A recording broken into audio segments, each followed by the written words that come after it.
You're listening to Monroe versus the podcast, and we're here to be speaking about guns and stuff.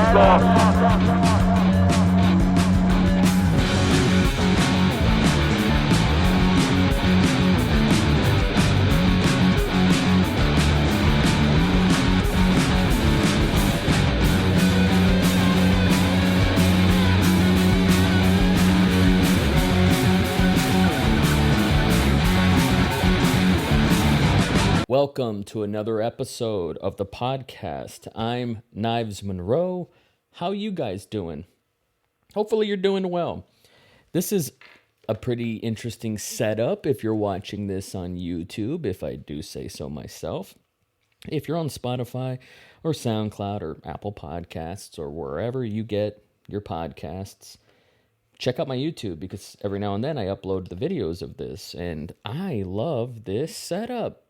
You know, when I moved into this house and all I cared about was the garage. I didn't care about tile or wood or carpet or all those things. I just cared about the garage because I needed a place to work. I'm a video guy, photographer guy, podcast guy, professionally and intimately. This is what I like to do. But I didn't have room in my old apartment. I mean, we were cramped. Like, you never know how cramped you are until you go back to it and you're like, how did I do anything there? So I'm very proud of this setup. And gosh, we moved here September. It's a couple days from February. So it took me a long time to get a setup to the way that I like it. And I actually got to give credit where credit's due. My son helped me. He was like, you got to do the Conan O'Brien setup, the Jimmy Fallon. He was like, you got to have the chairs next to each other and have a wide shot. This is my 14-year-old. I mean, he's a genius. I love him. Shout out to Aiden, which I have a super secret podcast that one day when with the right time I'm going to release, even though it's cringy as hell for the both of us, in which I had the talk with him. I had uploaded it once before. It got some feedback, but it's private because it's a very private conversation. Gosh, that's just a conversation for another time. A podcast that I'll bring back, you know, with his permission. If he's not into it, and he won't be, it'll never see the light of day. But it was a talk. It was the birds and bees conversation. So Aiden had the idea of you got to have the set up, and then you got to have your solo set up, so you can have two setups. And I'm like, I like the way you're thinking, you know. So credit where credit is due. So this is one of the most important journals that I've ever had that I have in my hands right now. And it's got so many ideas. I mean, I'd like to say thousands, but really, really hundreds of ideas. So I don't know what I'm going to talk about. You might have said, Knives, you call yourself a professional and you don't know what you're going to talk about? Wait a second, okay? Because I'm going to find it. Let's see. We're looking through it right now.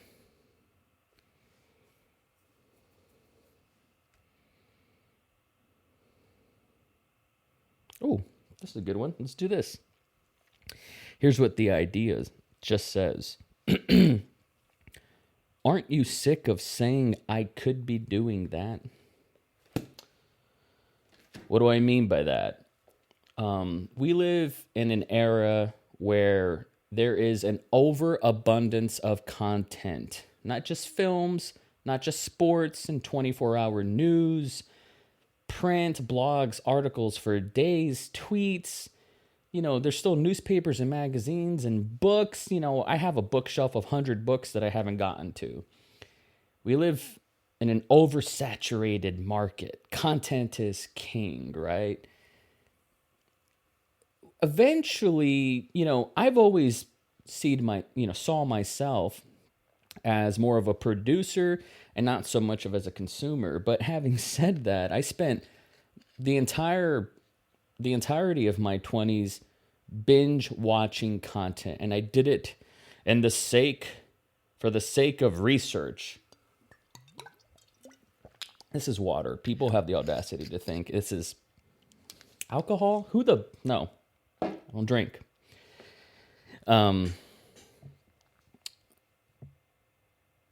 There's just so much content, and I have a lot of nerve to perpetuate that. Listen to my podcast. Like, I got something remarkable to say. But I've always seen myself more as a producer. Like, I like to create stuff more than I like to watch stuff at this point. You know, and this is a little cynical, but I feel like I've seen the best things that there will ever be. I mean, I'm fortunate enough to have lived in a time where Orson Welles did his thing. Francis Ford Coppola and Alfred Hitchcock and Martin Scorsese and Tarantino's about to hang it up, and Paul Thomas Anderson and David Lynch. And there was a time where none of those guys had ever made movies yet. But I'm in a time where I've seen all their work. I've been moved. You know, I got a list top 100 favorite movies of all time. I guess I got some time on my hands, right? But all that just to say, you know, I've given it a lot of thought, and I've consumed the best shit ever. I've listened to the Pink Floyds. I've listened to the Led Zeppelins, the Beatles, and, you know, the Jimi Hendrix, and just the Slayers and the Radioheads. And, you know, I know it's cynical.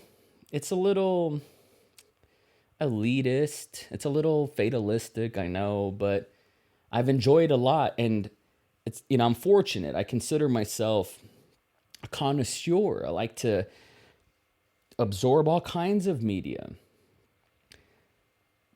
I didn't do it to be entertained. I didn't do it to, you know, consume so heavily this content. I mean, almost like encyclopedic. You never know, like, how much you've devoted to film, literature, and art appreciation until you talk to people who have no fucking clue what it is you're talking about, right? And you're like, oh my God, I'm a nerd. And then, you know, there's always nerds inside nerds that, like, people that know more than you. I get it. But, you know, I always did it to grow, to know more. I always consumed, not to be entertained, not to be distracted. Those aren't dirty words.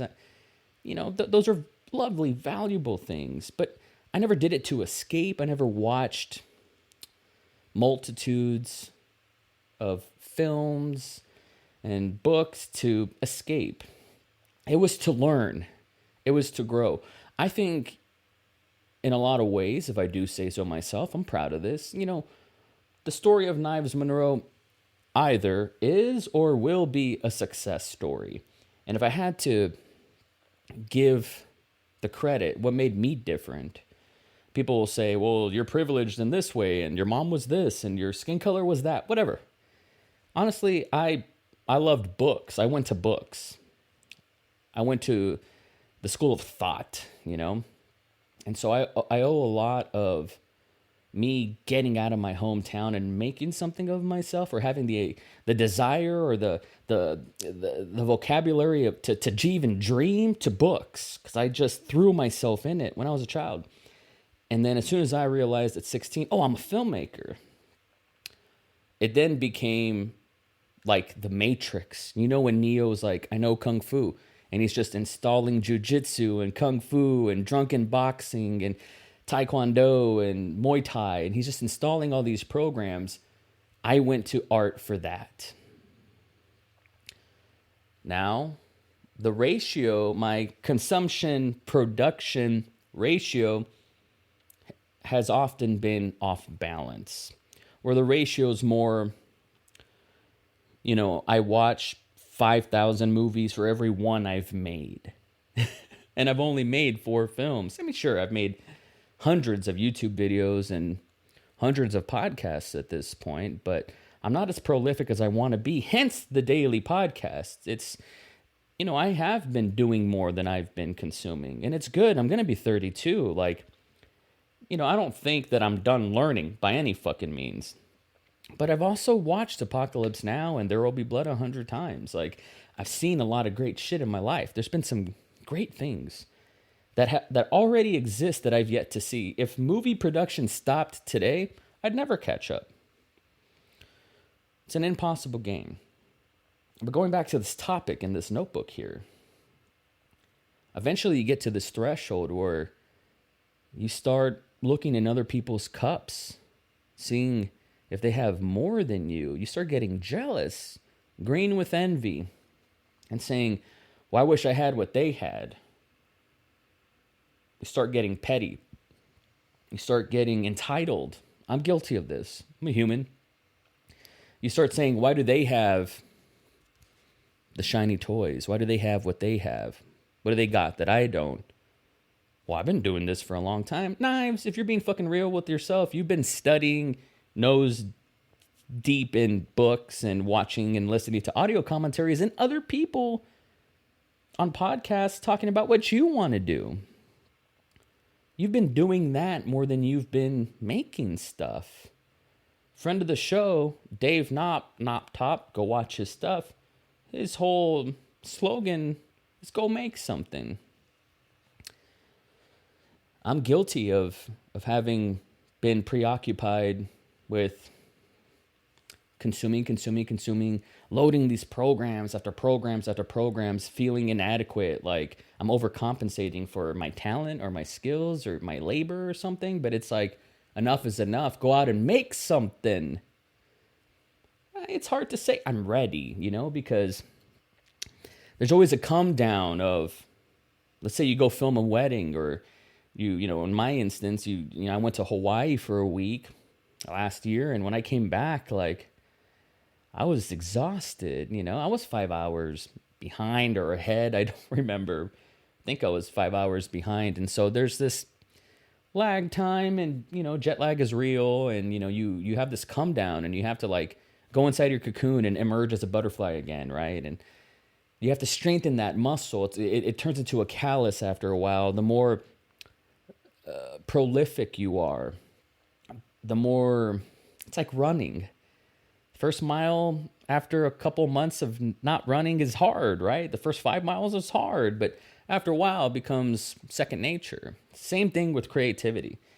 Freddie Wong from Rocket Jump and just the Freddie W, just OG YouTuber. I mean, he was just one of the best. I mean, he still is. He's just one of the best, but he inspired me. I think it was 2010 or 11, maybe even 12. And he had said, filmmaking is a language.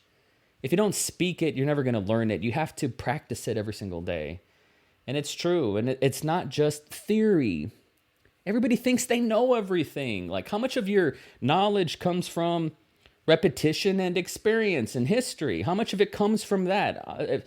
If you just got theory to the table, that's cool. I'm going to take your ideas into consideration. I'm going to critically examine your ideas. I'm going to consider it. But your experience, man, people pay for experience. For all the artists out there that don't know how to value their own work and how to charge for their own work, because I know what it feels like to be an artist and to be inadequate and say, man, I don't do it for the money, man. I do it for the love. They don't pay you to do what you love. They pay you for the bullshit.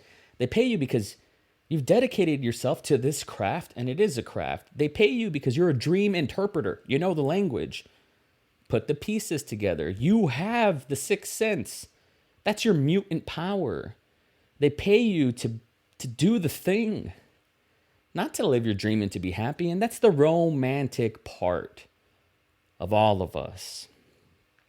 So if you've ever given it thought, like, man, you could be doing something else. I want to be doing what they're doing. Why do they have it and I don't have it? You could be making films. You could be making songs. You need to tap into that. I remember, here's a perfect example, James Cameron's Avatar. Everybody wants to turn on this movie now. Like, it wasn't as good as I thought it was. Fucking whatever. I can tell you, when I left that movie the first time, December 18th, 2009, some things you always remember. I remember feeling like, I can never do that. If I had 10 lifetimes, I could never reach James Cameron's level. I don't have that imagination. He's a freak. I almost wanted to retire before I'd even gotten started. I was 21. I remember just feeling like, I can't do that. I can't do that. This is his follow-up to Titanic. I can't do that. But it inspires you, you love it. It's like listening to the Beatles Yesterday. Not everybody has to make Yesterday, but be inspired by it and contribute your chorus, contribute your verse to the culture, to the universe. Get it out of your head. Take the theory, and put it in action. That's what I did. I just looked at my notebook. You saw me do it.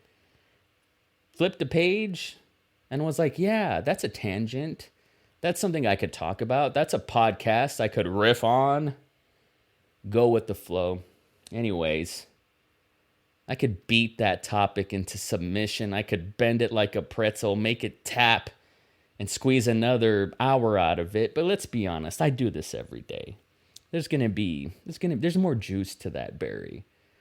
Why squeeze it into a raisin when we got a tomorrow, right? So today's January 30th. I hope you guys are doing awesome. Follow me on Spotify, on YouTube, at Knives Monroe, on all the things, on TikTok.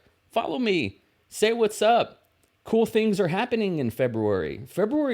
I'm stoked. Valentine's Day. It's going to be a good one.